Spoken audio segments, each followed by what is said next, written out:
ஆடவர் உலகம் வேட்டியில் உதயம். உதயம் வேட்டிகள் ஷர்ட்டுகள். தமிழ்நாடு உட்பட முதற்கட்ட மக்களவைத் தேர்தல் நடைபெறும் தொகுதிகளில் வேட்புமனு தாக்கல் நிறைவு.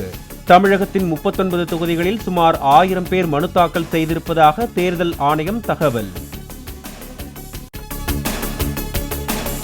தமிழகத்தில் உரிய அனுமதியின்றி எடுத்து சென்றதால் இதுவரை சுமார் 70 கோடி மதிப்புள்ள பணம், பரிசு பொருட்கள் பறிமுதல்.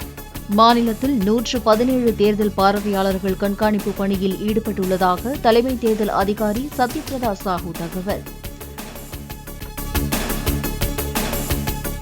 தமிழ்நாட்டில் 6 கோடியே 23 லட்சம் வாக்காளர்கள் இருப்பதாக தலைமை தேர்தல் அதிகாரி சத்யபிரதா சாஹூ தகவல்.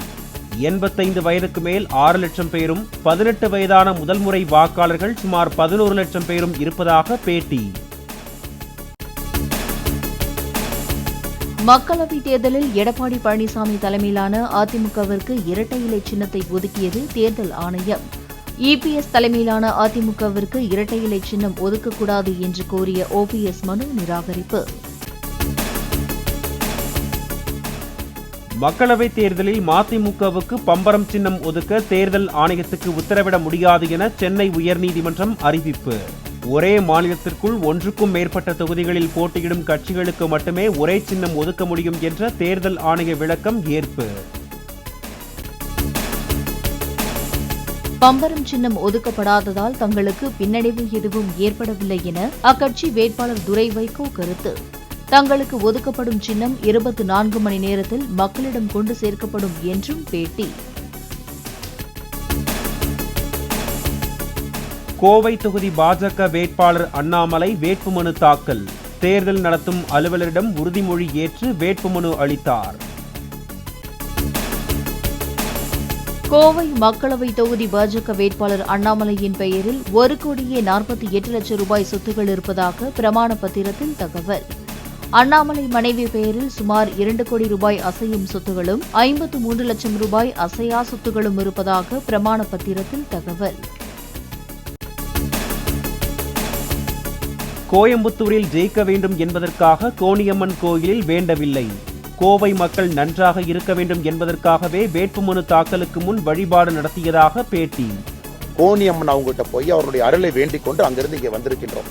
எங்களை பொறுத்தவரை நாங்கள் ஜெயிக்கணும்னு வேண்டலண்ணே, நாங்கள் ஜெயிக்கிறோம் வேண்டல, கோயம்புத்தூர் மக்கள் நன்றாக இருக்க வேண்டும் என்று வேண்டியிருக்கின்றோம்.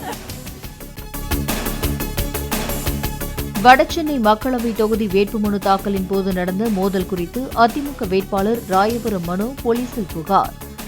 தன்னை வேட்புமனு தாக்கல் செய்ய விடாமல் தடுத்து தகராறு செய்த அமைச்சர் சேகர் பாபு உள்ளிட்டோர் மீது வழக்கு பதிவு செய்ய கோரிக்கை. இரட்டை இலை சின்னத்தை முடக்க வேண்டும் என்ற ஓபிஎஸ்ஸின் கனவு 7 ஜென்மம் எடுத்தாலும் பலிக்காது என முன்னாள் அமைச்சர் ஜெயக்குமார் திட்டவட்டம்.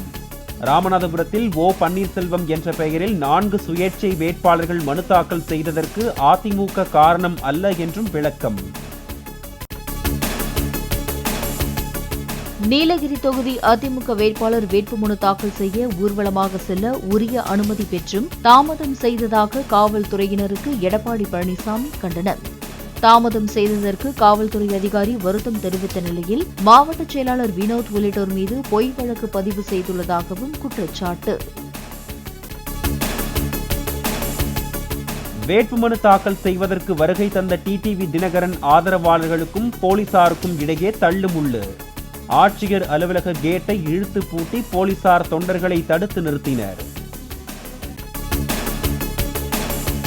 திருவள்ளூர் தொகுதியில் காங்கிரஸ் கட்சி சார்பில் போட்டியிடும் முன்னாள் ஐஏஎஸ் அதிகாரி சசிகாந்த் செந்தில் வேட்புமனு தாக்கல். கன்னியாகுமரியில் விஜய் வசந்தும் கரூரில் ஜோதிமணியும் வேட்புமனு தாக்கல் செய்தனர். சென்னையில் பாமக தேர்தல் அறிக்கையை வெளியிட்டார் கட்சியின் நிறுவனர் ராமதாஸ். நாடு முழுவதும் சாதிவாரி கணக்கெடுப்பு நடத்தப்படும், நதிநீர் இணைப்பு திட்டம் செயல்படுத்தப்படும் என அறிவிப்பு. 21 வயதுக்கு கீழ் உள்ள பெண்ணின் திருமணத்திற்கு பெற்றோர் ஒப்புதல் கட்டாயமாக்கப்படும். இளம் வயதில் நாடக காதலால் பெண்கள் ஏமாற்றப்படுவதை தடுக்கும் வகையில் தேர்தல் அறிக்கையில் பாமக வாக்குறுதி. 57 ஆண்டுகாலம் தமிழகத்தை திராவிட கட்சிகள் கொள்ளையடித்து நாசப்படுத்தி விட்டதாக பாமக தலைவர் அன்புமணி ராமதாஸ் விமர்சனம். விசிக, நாம் தமிழர் கட்சிகள் வராததால் கடைசியாகத்தான் தங்களை அதிமுக கூட்டணிக்கு அழைத்தார்கள் என பேட்டி. சிதம்பரம் மக்களவைத் தொகுதிக்கு வேட்புமனு தாக்கல் செய்தார் விசிக வேட்பாளர் தொல் திருமாவளவன். அரியலூர் ஆட்சியர் அலுவலகத்தில் வேட்புமனுவை தாக்கல் செய்த அவருடன் அமைச்சர்கள் MRK பன்னீர்செல்வம், SS சிவசங்கர் உடன் சென்றனர். மக்களவைத் தேர்தலில் நாம் தமிழர் கட்சி மைக் சின்னத்தில் போட்டியிடுவதாக சீமான் அறிவிப்பு.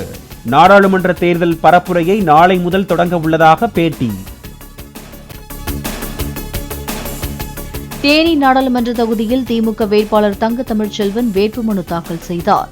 தன்னுடைய காரில் வேட்புமனுவை வைத்திருந்த நிலையில் மாற்று காரில் வந்ததால் 1/4 மணி நேரம் காத்திருந்த தங்க தமிழ்ச்செல்வன் மற்றும் அமைச்சர் பெரியசாமி. வாகன சோதனையின் போது காவலர்களை தாக்கியதாக ராக்கெட் ராஜா மீது பதிந்த வழக்கை ரத்து செய்ய உயர்நீதிமன்ற மதுரை கிளை மறுப்பு. ராக்கெட் ராஜா தாக்கல் செய்த மனுவை தள்ளுபடி செய்து நீதிபதி உத்தரவு. மூளையில் அறுவை சிகிச்சை செய்யப்பட்ட சத்குரு ஜக்கி வாசுதேவ் டெல்லி மருத்துவமனையிலிருந்து டிஸ்சார்ஜ். ஜக்கியின் உடல்நிலை வேகமாக குணமடைந்து வருவதாக டாக்டர்கள் தகவல். முதலமைச்சர் பதவியில் இருந்து அரவிந்த் கெஜ்ரிவால் விலகக் கோரி டெல்லி சட்டப்பேரவைக்கு வெளியே பாஜகவினர் போராட்டம். டெல்லி பாஜக தலைவர் மற்றும் கட்சி தொண்டர்கள் போலீசாரால் கைது. மதுபான கொள்கை முறைகேடு புகாரில் ஊழல் பணம் எங்கு உள்ளது என்பதை அரவிந்த் கெஜ்ரிவால் நீதிமன்றத்தில் நாளை தெரிவிப்பார் என்று அவரது மனைவி சுனிதா கருத்து. 250 இடங்களுக்கு மேல் அமலாக்கத்துறை சோதனை நடத்தியும் பணம் ஏதும் பறிமுதல் செய்யப்படவில்லை என்றும் பேட்டி. தனது பிறந்த நாளை ஒட்டி திருப்பதி ஏழுமலையான் கோயிலில் நடிகர் ராம் சரண் குடும்பத்தினருடன் சுவாமி தரிசனம். அதிகாலை சுப்பிரபாத சேவையில் கலந்து கொண்டு தரிசனம் செய்தவருக்கு தேவஸ்தானம் சார்பில் பிரசாதங்கள் வழங்கப்பட்டன. சென்னை IITயில் படித்த பவன் டவுலூரி மைக்ரோசாப்ட் நிறுவனத்தின் விண்டோஸ் பிரிவுக்கு தலைமை தாங்க உள்ளதாக தகவல். வளர்ந்து வரும் செயற்கை நுண்ணறிவு தொழில்நுட்பத்திற்கு ஏற்ப புதிய விண்டோஸ் சாதனங்களை வடிவமைப்பார் என நிர்வாகம் நம்பிக்கை. ஆடவர் உலகம் வேட்டியில் உதயம். உதயம் வேட்டிகள் ஷர்ட்டுகள்.